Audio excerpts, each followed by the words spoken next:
गुलाबी साडी फेम गायक संजू राठोडच्या गाण्यावर बदलापुरातील तरुणाई थिरकली। धुळवडी निमित्त शिवसेना शहर शाखेच्या वतीने आयोजित करण्यात आलेल्या रासरंग या कार्यक्रमाचं चैतन्य संकुल परिसराच्या मैदानात या कार्यक्रमाचं आयोजन करण्यात आलं होतं। मोठ्या संख्येने तरुणाई या कार्यक्रमात सहभागी झाली होती। रंगांची उधळण करत आणि संगीताच्या तालावर नाचत सर्वांनीच धुळवडीचा आनंद लुटला।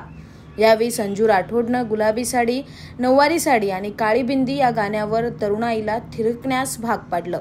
गुलाबी साडी, नऊवारी साडी, भरपूर सगळ्या साड्या आहेत। सगळ्यांना होळीनिमित्त हार्दिक हार्दिक शुभेच्छा। खुश राहा, असेच राहा। जसं आता दिसतंय सगळे खुश। मराठीला एवढा सपोर्ट पहिल्यांदा भेटतोय, मला असं वाटतंय। तर मजा येते, भारी वाटतं।